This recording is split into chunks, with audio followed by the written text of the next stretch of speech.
కాంగ్రెస్ తో 4 దశాబ్దాల అనుబంధాన్ని తెంచుకున్న సీనియర్ నేత డి శ్రీనివాస్ ఇవాళ గులాబీ గూటికి చేరనున్నారు. ముఖ్యమంత్రి కేసీఆర్ సమక్షంలో తెలంగాణ భవన్లో తెరాస తీర్థం పుచ్చుకోనున్నారు. నిజామాబాద్ జిల్లాలో డీఎస్ అనుచరులు కూడా తమ నేతతో పాటు కారెక్కేందుకు సిద్దమయ్యారు. తెరాసలో చేరిక కార్యక్రమం కోసం భారీగా కార్యకర్తల సమీకరణ చేస్తున్నారు. డీఎస్ రాకతో జిల్లాలో తెరాస తిరుగులేని శక్తిగా ఎదుగుతుందని గులాబీ నేతలు భావిస్తున్నారు. నిజామాబాద్ జిల్లాకు చెందిన సీనియర్ నేత డి శ్రీనివాస్ నేడు తెరాసలో చేరనున్నారు. 2 సార్లు పీసీసీ అధ్యక్షుడిగా, మంత్రిగా, ఎమ్మెల్సీగా రాజకీయాల్లో కీలక పాత్ర పోషించిన డీఎస్ గులాబీ కండువా వేసుకోనున్నారు.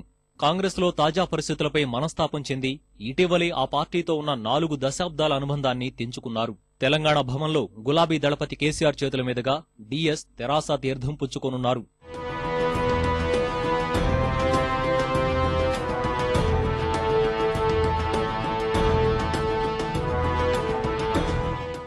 తెరాసలో చేరిక సందర్భంగా నిజామాబాద్ జిల్లా నుంచి భారీగా శ్రేణులు, కార్యకర్తల్ని తెలంగాణ భవన్ కు తరలించేందుకు డీఎస్ అనుచరగణం కసరత్తులు చేస్తోంది. ముఖ్యంగా డి శ్రీనివాస్ కు మంచి పట్టున్న నిజామాబాద్ నగర, గ్రామీణ నియోజకవర్గాల నుంచి భారీగా కార్యకర్తలను తరలించేందుకు ఏర్పాట్లు చేస్తున్నారు.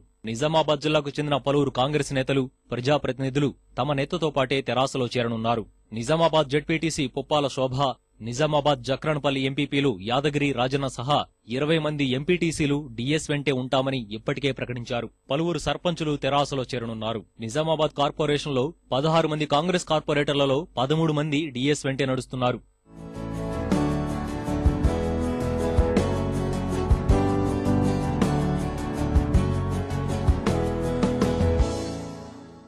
తెరాసలో డీఎస్ చేరే కార్యక్రమంలో నిజామాబాద్ జిల్లాకు చెందిన మంత్రి పోచారం శ్రీనివాసరెడ్డి, ఎంపీ కవిత పాల్గొనున్నట్లు సమాచారం. డి శ్రీనివాస్ రాకను వ్యతిరేకిస్తున్న 2 ఎమ్మెల్యేలు మాత్రం ఈ కార్యక్రమానికి హాజరయ్యేందుకు ఇష్టపడడం లేదని తెలుస్తోంది. డీఎస్ చేరికతో నిజామాబాద్లో మరింత శక్తివంతమవుతామని తెరాస నేతలు ధీమా వ్యక్తం చేస్తున్నారు.